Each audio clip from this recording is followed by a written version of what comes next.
17वीं पुतली विद्यावती नामक ने जो कथा कही वह इस प्रकार है। महाराजा विक्रमादित्य की प्रजा को कोई कमी नहीं थी। सभी लोग संतुष्ट तथा प्रसन्न रहते थे। कभी कोई समस्या लेकर यदि कोई दरबार आता था, उसकी समस्या को तत्काल हल कर दिया जाता था। प्रजा को किसी प्रकार का कष्ट देने वाले अधिकारी को दंडित किया जाता था।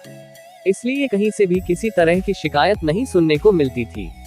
राजा खुद भी वेश बदलकर समय समय पर राज्य की स्थिति के बारे में जानने को निकलते थे। ऐसे ही एक रात जब वे वेश बदलकर अपने राज्य का भ्रमण कर रहे थे तो उन्हें एक झोपड़े से एक बातचीत का अंश सुनाई पड़ा। कोई औरत अपने पति को राजा से साफ साफ कुछ बताने को कह रही थी और उसका पति उसे कह रहा था कि अपने स्वार्थ के लिए अपने महान राजा के प्राण वह संकट में नहीं डाल सकता है। विक्रम समझ गए कि उनकी समस्या से उनका कुछ संबंध है। उनसे रहा नहीं गया। अपनी प्रजा की हर समस्या को हल करना वे अपना कर्तव्य समझते थे। उन्होंने द्वार खटखटाया तो एक ब्राह्मण दंपति ने दरवाजा खोला। विक्रम ने अपना परिचय देकर उनसे उनकी समस्या के बारे में पूछा तो वे थर-थर कांपने लगे। जब उन्होंने निर्भय होकर उन्हें सब कुछ स्पष्ट बताने को कहा तो ब्राह्मण ने उन्हें सारी बात बता दी। ब्राह्मण दंपति विवाह के 12 साल बाद भी निसंतान थे। इन 12 सालों में संतान के लिए उन्होंने काफी यत्न किए। व्रत, उपवास, धर्म, कर्म, पूजा पाठ, हर तरह की चेष्टा की पर कोई फायदा नहीं हुआ। ब्राह्मणी ने एक सपना देखा है। स्वप्न में एक देवी ने आकर उससे बताया कि 30 कोस की दूरी पर पूर्व दिशा में एक घना जंगल है जहाँ कुछ साधु सन्यासी शिव की स्तुति कर रहे हैं।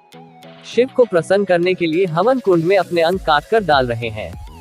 अगर उन्हीं की तरह राजा विक्रमादित्य उस हवन कुंड में अपने अंग काटकर फेंकें, तो शिव प्रसन्न होकर उनसे उनकी इच्छित चीज मांगने को कहेंगे। वे शिव से ब्राह्मण दंपति के लिए संतान की मांग कर सकते हैं और उन्हें संतान प्राप्ति हो जाएगी। विक्रम ने यह सुनकर उन्हें आश्वासन दिया कि वे यह कार्य अवश्य करेंगे। रात में उन्होंने बेतालों को स्मरण कर बुलाया तथा उस हवन स्थल तक पहुंचा देने को कहा। उस स्थान पर सचमुच साधु सन्यासी हवन कर रहे थे तथा अपने अंगों को काटकर अग्निकुंड में फेंक रहे थे। विक्रम भी एक तरफ बैठ गए और उन्हीं की तरह अपने अंग काटकर अग्नि को अर्पित करने लगे।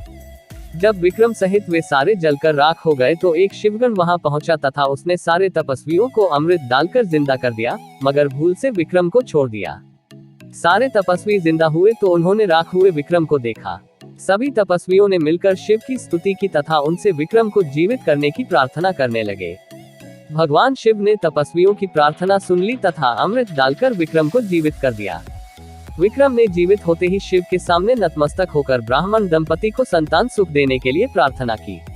शिव उनकी परोपकार तथा त्याग की भावना से काफी प्रसन्न हुए तथा उनकी प्रार्थना स्वीकार कर ली। कुछ दिनों बाद सचमुच ब्राह्मण दंपति को पुत्र लाभ हुआ।